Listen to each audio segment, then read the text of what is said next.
آپ کو میں ایک بات بتا دوں کہ یہ جو شعر ہے اب انسان کو انسان کا عرفان اور بجھے گا نہ جس کا چراغ محبت، یہ دونوں شعر بہت امپورٹنٹ ہیں بورڈ کے حوالے سے، اس لیے آپ نے ان دونوں کو بہت اچھے سے یاد بھی کرنا ہے۔ بجھے گا نہ جس کا چراغ محبت، بجھے گا نہ ختم نہیں ہوگا جس کا چراغ محبت، یعنی محبت کا درس،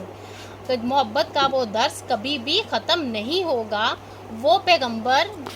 ذی وقار یعنی بلند مرتبے والا آ گیا ہے، یعنی وہ پیغمبر جس کا مرتبہ مقام سب سے بلند ہے وہ اس دنیا میں تشریف لے آیا ہے، اور جس کا پیغام جو ہے محبت ہے،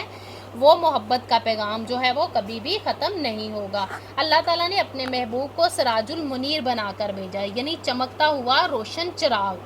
آپ صلی اللہ علیہ وآلہ وسلم نے محبت کی روشنی کو عام کیا، لوگوں کے وقار اور عزت دینے والا اللہ تعالیٰ کا نبی جو تھا وہ اللہ تعالیٰ نے آپ صلی اللہ علیہ وآلہ وسلم کو بنا کر بھیجا۔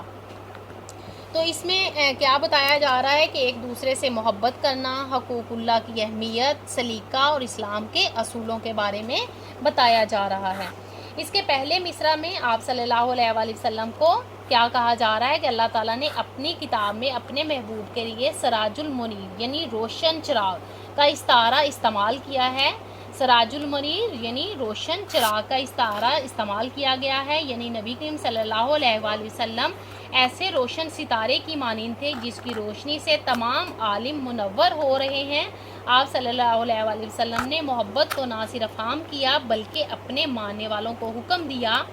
تم میں سے کوئی اس وقت تک مومن نہیں ہو سکتا جب تک وہ اپنے بھائی کے لیے وہ چیز پسند نہ کرے جو اپنے لیے پسند کرتا ہے۔ اب دوسرے مصرع میں شاعر یہ کہتے ہیں کہ اللہ تعالیٰ نے اپنے محبوب کو وہ وقار، وہ عزت عطا کی کہ سرور عالم کے اعزاز سے نوازا اور رحمت للعالمین کے لقب سے وقار عطا کیا۔ اللہ تعالیٰ نے آپ صلی اللہ علیہ وآلہ وسلم کو کس قدر عظمت، عزت اور شان عطا کی، اس کا اندازہ ہمیں سورۃ الکوثر کی ابتدائی آیات سے ہو جاتا ہے۔ فرمان خداوندی ہے، بے شک اے محبوب ہم نے آپ کو خیر کثیر عطا کی، پس تو اپنے رب کے لیے نماز پڑھ اور قربانی دے۔